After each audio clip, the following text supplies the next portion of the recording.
সমষ্টি পুনৰ্গঠন হোৱাৰ পিছৰ পৰাই আমি যেতিয়া সমষ্টিৰ সভাপতি হিচাপে আমি দায়িত্ব লাভ কৰিলো তেতিয়াৰ পৰাই সাংগঠনিক কাম কাজ আমাৰ চলি আছে আৰু আজিৰ তাৰিখলৈ আমি তীব্ৰ গতিতে আমি আমাৰ কাম কাজ চলাই গৈছো। পূৰ্বৰ আমাৰ এগৰাকী নেতা আছিলে জ্যোতিপ্ৰসাদ দাস ডাঙৰীয়া, তেওঁ যিহেতুকে এবাৰ ইলেকশ্যন খেলিব নোৱাৰে, যিহেতুকে এইটো আমাৰ জনজাতীয় সমষ্টি হিচাপে আমি লাভ কৰিলো, গতিকে আমাৰ বহুকেইগৰাকী প্ৰাৰ্থী আমাৰ আছে যদিও দুগৰাকী প্ৰাৰ্থী মোৰ সময়ে মায়ে দেখিছে আপোনাৰ দেৱেন বড়ো ডাঙৰীয়া আৰু নৰেন্দ্ৰ নাথ ডাঙৰীয়া।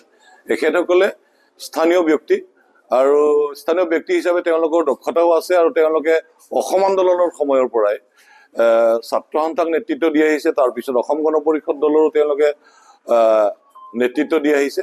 এই ক্ষেত্ৰত দুগৰাকী প্ৰাৰ্থী যোগ্য প্ৰাৰ্থী বুলি আমি অসম গণ পৰিষদ দলৰ তৰফৰ পৰা আমি ক'ব বিচাৰো। আৰু যিহেতুকে নিচেই চিনাকি, নিচেই ওচৰৰ মানুহ গোটেইবিলাক, তেওঁলোকে দলীয় কাম কাজ কৰাত যথেষ্টখিনি তেওঁলোকে সফল কাম হৈছে আৰু দলৰ বিভিন্ন পৰ্যায়ৰ সভা সমিতিবিলাকক তেওঁলোকে সাধাৰণ ৰাইজেও তেওঁলোকক আঁকোৱালি লৈছে।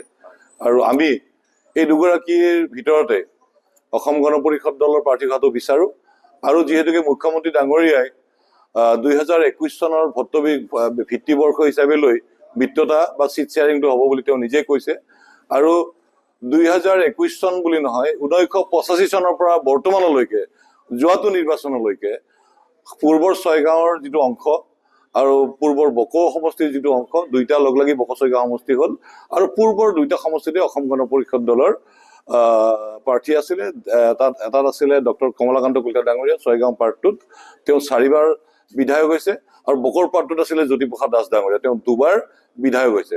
গতিকে ইয়াত বেলেগ দলৰ কোনো মিত্ৰজোঁটৰ কোনো দলৰ প্ৰাৰ্থী নাছিলে, অকল অগপৰে আছিলে।